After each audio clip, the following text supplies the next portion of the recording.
नमस्कार दोस्तों, स्वागत है आप सभी का। तो बात करेंगे यूपी टेट 2022 एग्ज़ाम की कंप्लीट आंसर की, जिसमें सभी विषयों की आंसर की आप लोग को बताई जाएगी और सबसे सटीक और सबसे तेज़ गति से आप अपना आंसर मिलाते रहिएगा और लास्ट में आप कमेंट करके ज़रूर बताइएगा कि आपके कितने प्रश्न सही हुए हैं। सबसे पहले सीडीबी के प्रश्नों को सॉल्व करेंगे। प्रश्न नंबर पहला है, कोहलर निम्न में किससे संबंधित है? तो कोहलर संबंधित है अधिगम के सिद्धांत से। प्रश्न नंबर 1 का राइट आंसर हो जाएगा ऑप्शन नंबर बी। यहाँ पर देखेंगे सेकंड प्रश्न क्या है। तो सेकंड प्रश्न है, मैकडूगल के अनुसार मूल प्रत्ययों की संख्या होती है। तो मैकडूगल के अनुसार मूल प्रत्ययों की संख्या होती है 14। ऑप्शन नंबर 4 जो है इस प्रश्न का राइट आंसर हो जाएगा। प्रश्न नंबर 3 है, मानसिक उद्वेलन प्रतिमान का प्रयोग निम्न में से किसके शिक्षण हेतु किया जाता है? तो मानसिक उद्वेलन प्रतिमान का प्रयोग जो है वह सृजनात्मकता। ऑप्शन नंबर सी जो है इस प्रश्न का राइट आंसर हो जाएगा। अगला प्रश्न है और बहुत आसान प्रश्न है। प्रश्न नंबर 4, निम्न में किसके प्रयोग में कुत्ता का एक विषयी था? तो पावलाव। ऑप्शन नंबर 4, मौलिकता, नमनीयता तथा प्रवाह निम्न में किसके घटक हैं? ऑप्शन नंबर इसका राइट आंसर हो जाएगा 4, सृजनात्मकता। छठवां प्रश्न है, युयुत्सा है। तो युयुत्सा जो है एक मूल प्रवृत्ति है। मैकडूगल ने मूल प्रवृत्ति को 14 प्रकारों में बांटा है, जिसमें कि युयुत्सा जो है वह एक मूल प्रवृत्ति के अंतर्गत आता है। ऑप्शन नंबर ए जो है पहला, ये इसका राइट आंसर हो जाएगा। अगला प्रश्न है प्रश्न नंबर 7, बालकों के सामाजिक विकास को प्रभावित करने वाले तत्व हैं। तो सामाजिक विकास को प्रभावित करने वाले तत्व यहाँ पर राइट आंसर हो जाएगा ऑप्शन नंबर 4, सामाजिक परिवेशजन्य तत्व। 8वां प्रश्न है, शारीरिक विकास का एक प्रमुख नियम निम्न में से कौन सा है? तो शारीरिक विकास का एक प्रमुख नियम यहाँ पर राइट आंसर हो जाएगा ऑप्शन नंबर 3, द्रुतगामी विकास का नियम। अगला प्रश्न है प्रश्न नंबर 9, निम्न में से कौन सा विकास का सिद्धांत नहीं है? तो अनुकूलित प्रत्यावर्तन सिद्धांत। ऑप्शन नंबर ए जो है पहला, ये जो है विकास का सिद्धांत नहीं है। समान प्रतिमान, परस्पर संबंध, निरंतर विकास, ये तीनों जो है वो विकास के सिद्धांत हैं। ऑप्शन नंबर ए जो है इसका राइट आंसर हो जाएगा ऑप्शन नंबर 1। अगला प्रश्न है प्रश्न नंबर 10, विकास के परिणाम स्वरूप नवीन विशेषताएं और नवीन योग्यताएं प्रकट होती हैं, यह कथन है हरलॉक का।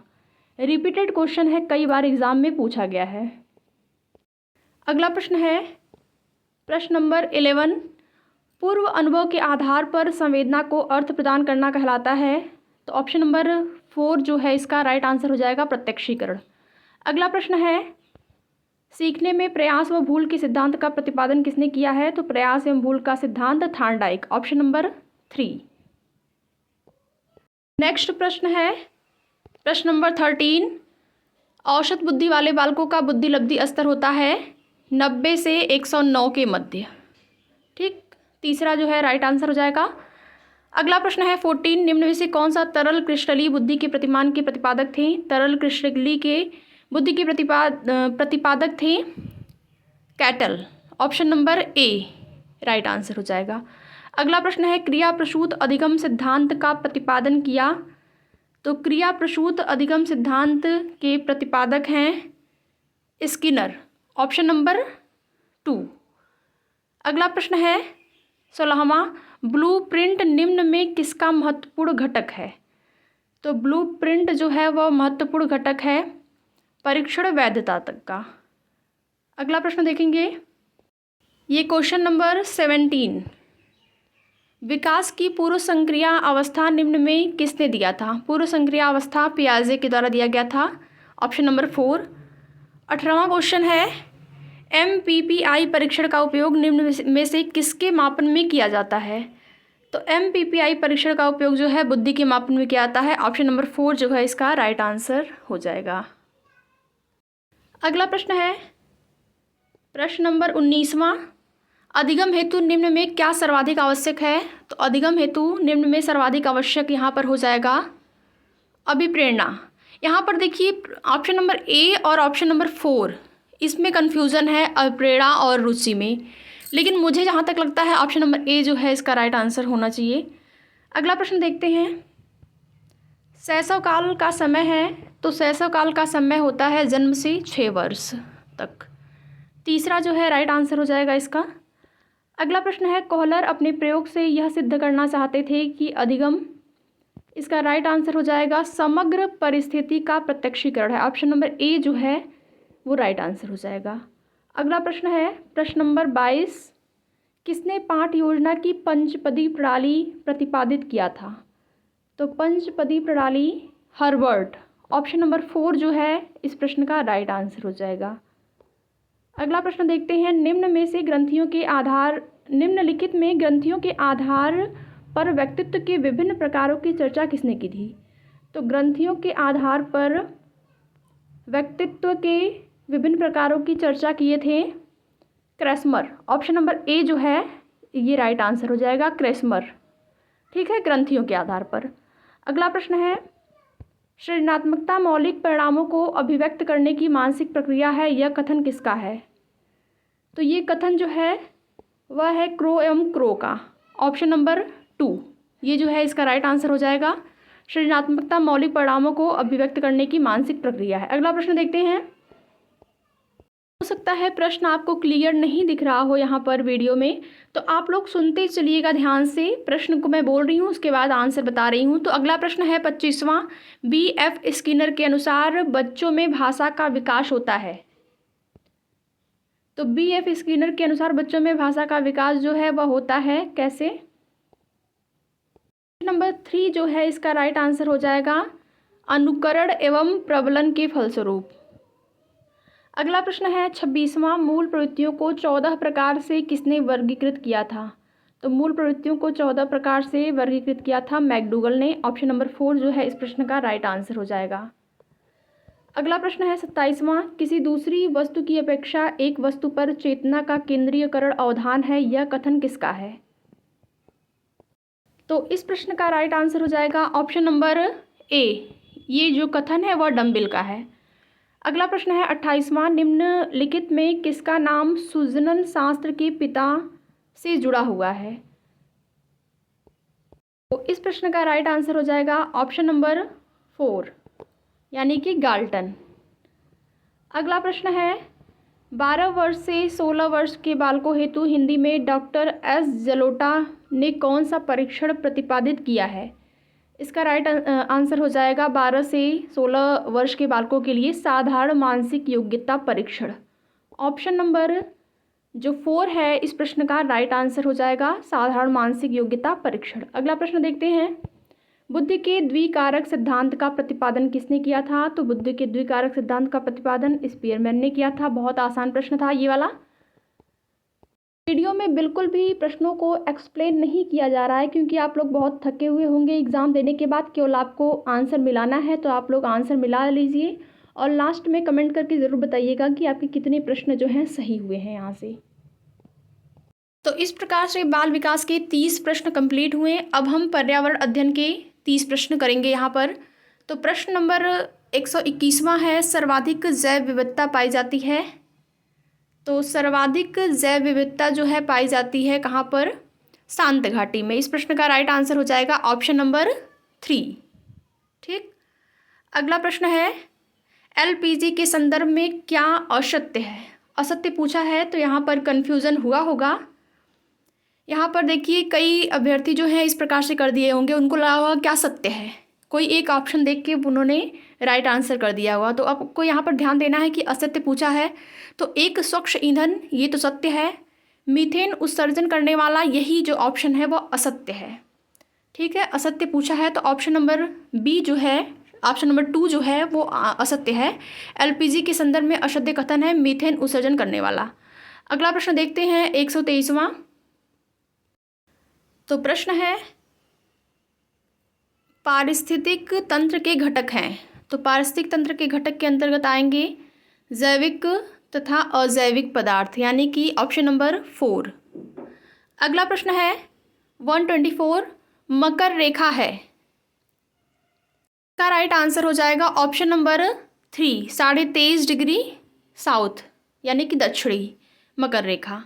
अगला प्रश्न देखेंगे 125,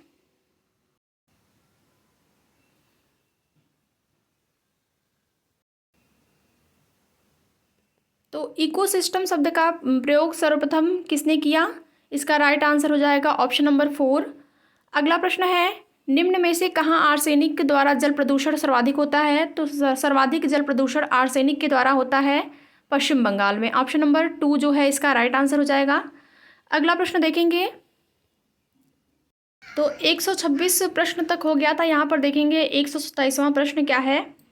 तो भारत में पश्चिमी घाट के दक्कन शुष्क हैं क्योंकि ऑप्शन नंबर इसका राइट आंसर हो जाएगा 3, रेन शैडो प्रभाव है। अगला प्रश्न है, 128 वन्य जीव सुरक्षा अधिनियम पारित किया गया था। तो वन्य जीव सुरक्षा अधिनियम पारित किया गया था 1972 ईस्वी में। इसका राइट आंसर हो जाएगा ऑप्शन नंबर 3। अगला प्रश्न देखेंगे, वायुमंडल की ऊपरी सीमा पर प्रति इकाई क्षेत्र में प्राप्त होने वाली सौर विकिरण कहलाती है। तो इस प्रश्न का राइट आंसर हो जाएगा ऑप्शन नंबर 3, सौर स्थिरांक। 129 प्रश्न का जो राइट आंसर हो जाएगा वह हो जाएगा ऑप्शन नंबर 3। अगला प्रश्न देखेंगे, किस देश के संविधान से मौलिक कर्तव्य लिया गया है? तो मौलिक कर्तव्य को लिया गया है USSR, यहाँ से रूस से लिया गया है मौलिक कर्तव्य को। तो 130 प्रश्न का राइट आंसर हो जाएगा ऑप्शन नंबर 2। अगला प्रश्न देखेंगे 131, घास भूमि क्षेत्र के परितंत्र के घास श्रृंखला में सबसे उच्च स्तर का उपभोक्ता होता है। तो घास भूमि क्षेत्र के परितंत्र के खाद्य श्रृंखला में सबसे उच्च स्तर का जो उपभोक्ता होता है वो होता है मांसाहारी। इस प्रश्न का राइट आंसर हो जाएगा ऑप्शन नंबर 4। इसके बाद देखेंगे प्रश्न नंबर 132 है। प्रश्न है, वायुमंडल का प्रमुख स्तर जो पृथ्वी के सबसे पास है। तो सबसे पास का स्तर, प्रमुख स्तर जो पृथ्वी के सबसे पास है वो है क्षोभ मंडल। ऑप्शन नंबर जो 4 है इस प्रश्न का राइट आंसर हो जाएगा। अगला प्रश्न है 133, भारतीय संविधान द्वारा जैव विविधता अधिनियम पारित किया गया था।